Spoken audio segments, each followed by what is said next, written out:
Hi everyone, and welcome back to the High Impact Medicine podcast. High Impact Medicine is a community of doctors and medical students hoping to lead impactful and meaningful careers.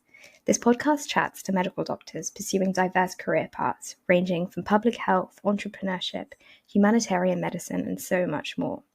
As medical students, we want to do the most good, but it's not always clear where to start. I hope these discussions will leave you informed and inspired. Today's guest is a physician with a background in global health and infectious diseases. At the time of recording this episode, she worked as an advisor at the non-profit organization 80,000 Hours, where she focuses on biosecurity and emerging technologies. However, since then, she's now moved on to pursuing a master's in public health. Prior to all of this, she was a clinical trial physician at Alvia, a startup company aiming to accelerate medical countermeasure development and the deployment for pandemic prevention. Welcome to the podcast, Dr. Anemone Franz. I'm very excited for our conversation today. Thanks so much. It's great to be here.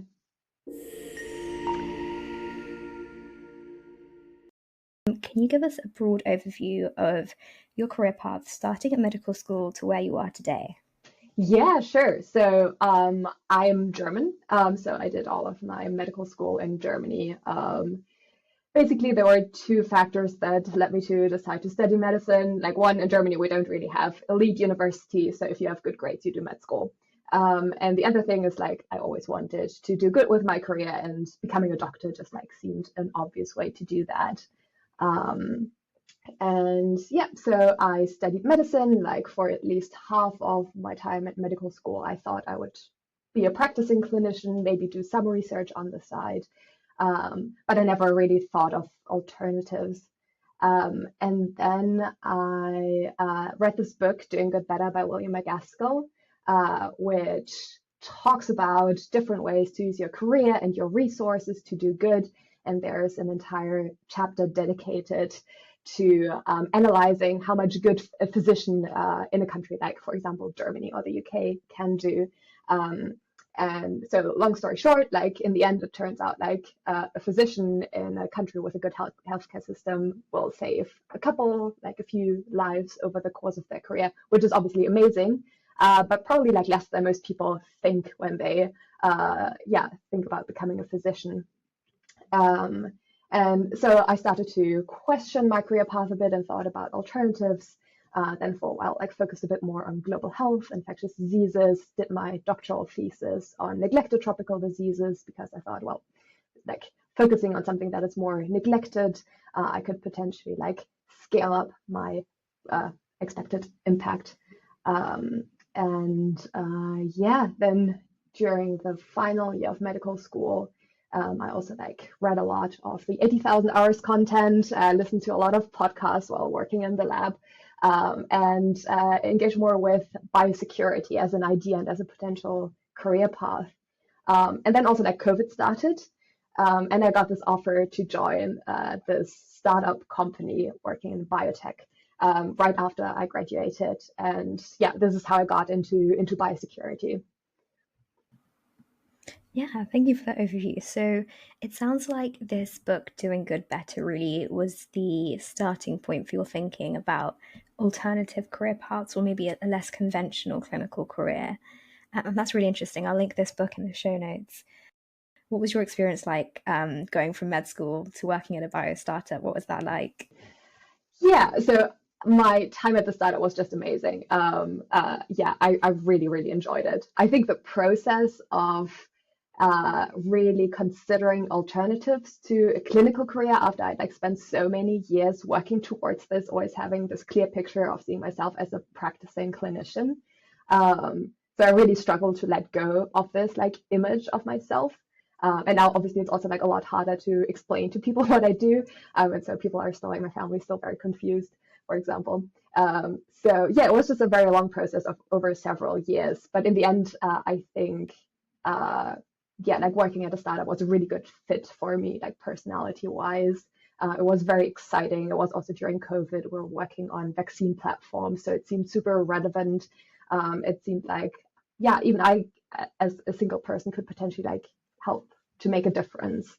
on a pressing problem. And the team was just amazing. Everyone was very like driven and working towards the same thing. Yeah, obviously it was also very exhausting. We were working nights and weekends. So there were also downsides, but for me it was just like a really great experience, and I learned so much during that time. Wow, that's really interesting. I think your point about kind of your identity is especially probably resonates with a lot of people. Like we go into medical school, we commit maybe 6+ years to becoming a good physician, and that becomes a big part of who we are. When we introduce ourselves, often one of the first things we say is, "I'm a medical student," or "Oh, I'm a doctor," and that becomes a big part of your identity. And then switching, I think there can be a bit of resistance there, but I'm glad to hear that you found it to be worthwhile, you enjoyed it, and it's clearly led on to some very interesting things that you do now. So you're working now with as an advisor for 80,000 hours. For our listeners, just before we dive into what that involves, can you tell us what 80,000 hours is?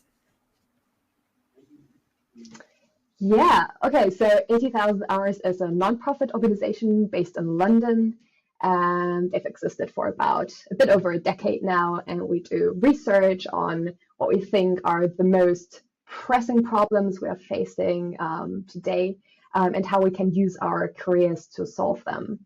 Yeah, the name 80,000 Hours comes from, you have like roughly 80,000 hours in your career, which is a very, very big number.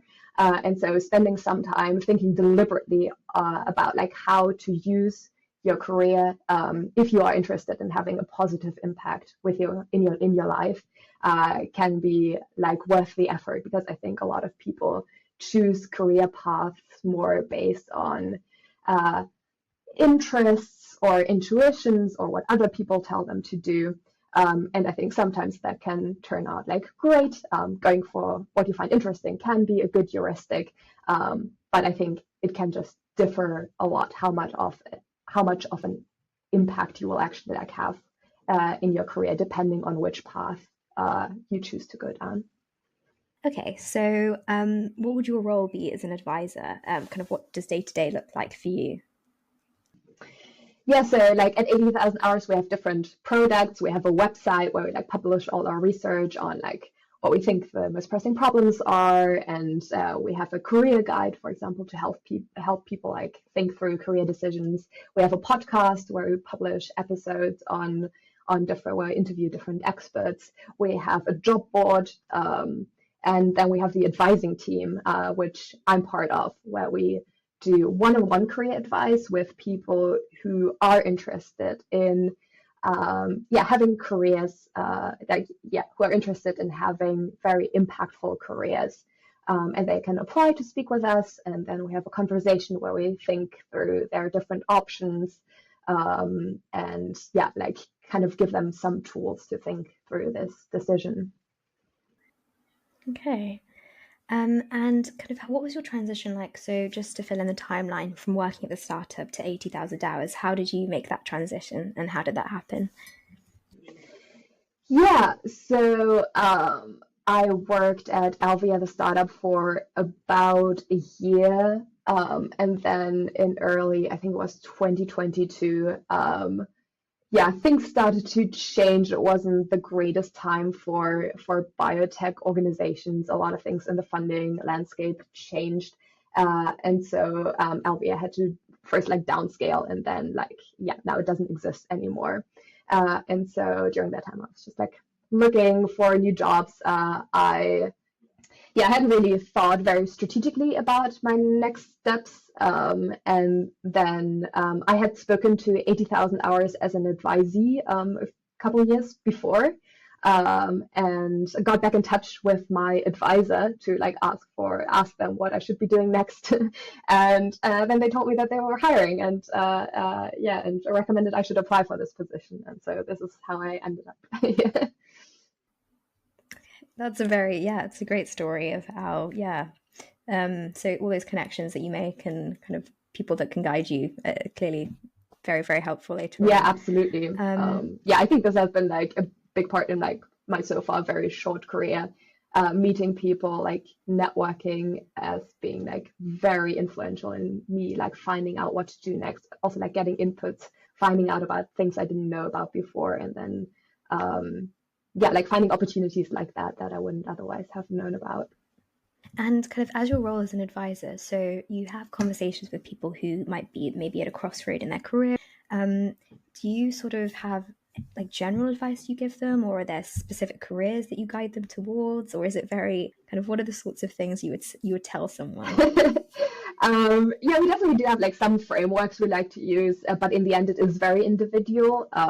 Because I mean, you might have seen that we do have a ranking of course areas that we think are particularly important and or neglected, which yeah, maybe to like very like this is one of the frameworks we use to identify which problems we want to work on is importance, neglectedness, tractability. Like first looking at the scale, how many people are affected by the problem.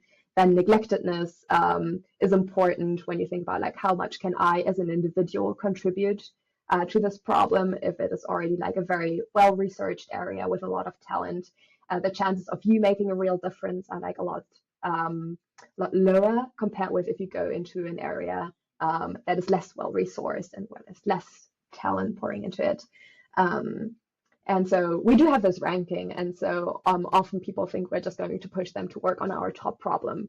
But I think it's not that easy because if I tell a person to work on technical AI safety, but they first like they don't really have a relevant background and they're also like not excited about it at all, I don't think they're going to do the best job they could be doing. And I would rather have them work on a problem that is like much lower on our list if they're actually like excited to go to work every day and they're passionate about it and they have a relevant skill set to contribute to it. I think that is a much better outcome for them as a person and also like for the world overall. Yeah, that makes a lot of sense. And just for our listeners, I've just had a look on the 80,000 website, 80,000 Hours website, and the ones that are ranked the highest are, as you've mentioned, risks from AI intelligence. Number 2 is catastrophic pandemics. 3 is nuclear war. 4 is great power war, and 5 is climate change. And the whole idea is you're trying to build capacity to solve these problems. And it makes sense that personal fit, again, is very important for all of these cause areas and finding how people's skills are best suited. Seems very logical. Yeah. Absolutely. Although I do think a lot of people like have very limited perceptions of what they can do. I often speak to people who've just started their undergrad in biology and then look at our course areas and think, okay, the only problem I could be working on is biosecurity. And I think this is usually not true because I think you have like a very broad skill set, and particularly early on in your career, it is much easier to switch, like acquire additional skills, network capabilities, to work on a thing, on a different course area, for example. And it might be worth the transition because yeah, working on some problems can be just like much more impactful than working on other problems. Do you think there are any particular skills that you think maybe medical students or people, a biology student should develop to make them kind of be able to apply to a broader range of cause areas? That's an interesting question. So, I mean, over the past few years, I've met a lot of medical students and doctors who've decided to not work in clinical medicine.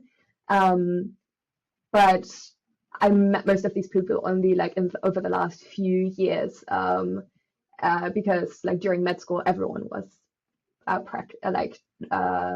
yeah, everyone was just set on becoming a clinician, and also you like in med school, you weren't really taught about alternatives with a medical degree.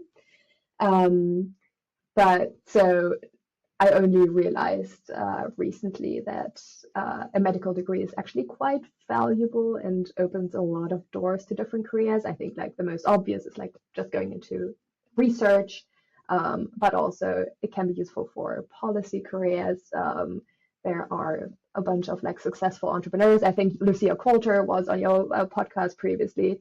So yeah, I've met a lot of medical doctors, med students who are like quite successful in very, very different areas as well. And I think it's more about like finding out what you are particularly good at, and then yeah, trying to gather as much information as you can already like during medical school, maybe doing internships, trying out some research on top of just like your medical studies. To find out more about like your personal preferences and yeah, if you're interested in alternatives. That's some good advice there.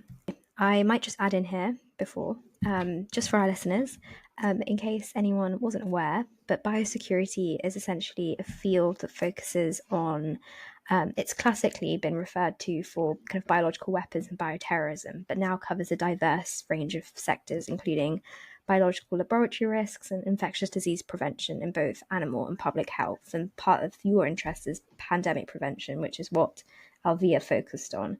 Kind of what exactly were you doing in terms of pandemic prevention? Like, what does that mean? Yeah, so Alvia's mission overall was to develop better medical countermeasures for pandemic preparedness. So this project was started during COVID. So we were like first focusing on COVID vaccines, vaccine platforms, which were like initially developing for different COVID variants, but with the intention of having a platform that is easily adaptable to future pathogens like of pandemic potential as well. Because a big problem with vaccine development and medical countermeasure development that we've like also observed during COVID is that it just like takes a very, very long time. And even though during COVID it was like surprisingly fast that we had effective vaccines in less than a year, which was amazing. But it's still like quite slow. And so we were working on making this process faster. And so we did have a vaccine candidate, and we also went through a phase 1 clinical trial. But yeah, in the end, the product wasn't good enough, and we like also tried different products. But yeah, in the end, Alvia had to shut down. So my next question is, I know you don't practice clinically anymore. Is this something that you miss? Yeah, that's a great question. I always thought, like, when I thought about not going into clinical medicine, was something I was worried about, that I would miss clinical medicine, because I've always liked patient interactions. But I don't miss it at all. But I think also this is dependent on your personality. Yeah, I've also talked to physicians who tried different career paths, but then like realized that they really miss clinical medicine and wanted to transition back. But yeah, I don't really miss it. I also I still work a lot with people. I get to work on interesting problems. I get to do research. So I think I do have like a lot of the components that I really liked about practicing. But maybe I'll go back eventually, but for now I don't really see the need, because yeah, I'm quite content with my career at the moment. And that's a good point to ask. Kind of, what do you think are the highlights of your kind of work with 80,000 hours, and maybe what are the challenges as well? Highlights. Yeah, so I think 80,000 hours is just a great place, because we have like a really big network. So I focused a lot on advice for biosecurity careers. So I got to talk a lot to biosecurity experts and got to develop like more of a bird's eye view of the biosecurity space and pandemic preparedness space. Which is also like really useful for me to like when I think about my own career and where I could fit in. I got to work with the web team a bit. We've recently published an article where I interviewed together with my colleague Tessa Alexanian. We interviewed about 15 to 20 biosecurity specialists about common misconceptions in the field, and the interviews were absolutely fascinating. And then we published the highlights in a post. So yeah, that was definitely one of my highlights. Nice. And how about some of the challenges? Challenges. Yeah, sure. So I think this role is very much like a meta role. So I don't really work that much directly on healthcare or biosecurity. And feedback loops are worse than in clinical medicine, or also like working in biotech. Because yeah, potentially like my impact can be much, much higher, because if I get just like a single person, like brilliant person, to switch their career to work on something super impactful, then it's probably already like very much worth my time. But the feedback loops are just like so long, and that can be quite frustrating. Yeah. Mm-hmm. So when you say feedback loop, do you mean sort of seeing the outcome? It takes a while for, Yeah, I guess like kind of seeing whether my work has any sort of like impact at that all. makes sense. Yeah. From your work and life experience so far, how do you think medical doctors can do the most good with the resources we have? And what advice would you give to medical students, for example? Yeah, I think like the advice that I wish I had gotten throughout medical school is more like this. It is possible to not go into clinical medicine. There are different options. A medical degree is valuable for a variety of different things. And it is worth like running some tests of like whether something else is a benefit for you. Because I think for some people, just like being a clinician is the best outcome. They'll be just like super happy. They'll feel like they're doing good every day. And I think we need good doctors. So I think that's great. But I think for a lot of people, they just like have never considered alternatives, although like they might be a brilliant researcher or a brilliant policy person. And yeah, I think it is very sad if these people don't get to like fulfill their full potential. Um, and yeah, now I've met so many people, physicians, who have great careers in different areas like policy, research, yeah, working in entrepreneurship, and so yeah, I think people shouldn't feel limited to just like considering, yeah, like a small variety of different options, because they have a certain degree. Yeah, I think we've got a very broad set of options at our fingertips. It's just, Yeah. realizing you have all those Yeah. options, isn't it? What sort of tests we can run or resources we can use to try and work out what would be a good fit.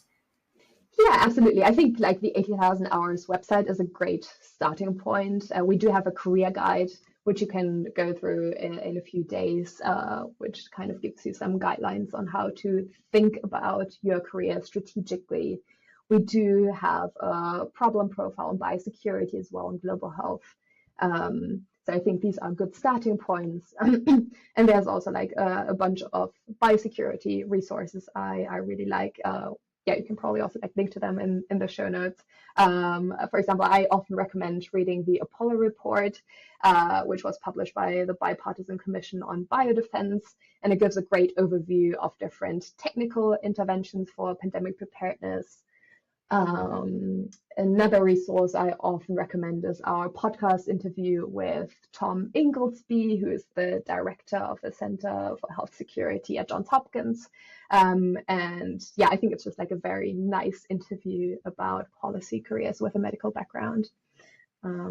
Yeah. Nice, thank you. And on a bit of a tangent, when kind of looking at your career path and researching you before inviting you to our podcast, I saw that you'd done a course in human space physiology, and that kind of intrigued me. Kind of what was that all about? And it sounds really cool. It was very interesting. Yeah, so unlike many children, I never had this like phase of wanting to become an astronaut. I had this like in my mid-20s.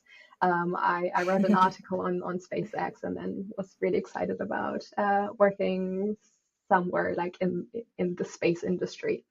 And yeah, joined a research project on human physiology in space, where we modeled the human cardiovascular system during suborbital space flights, which was really fun. And then I became convinced that I wanted to become a space physician, and yeah, like for about a year or so. But yeah, when I actually like thought about it, yeah, I realized that it was just like a lot of motivated reasoning. I just found it very fascinating, but I actually don't think I would have been able to make a lot of difference because, yeah, there's so many brilliant people going into space research, and it's very competitive.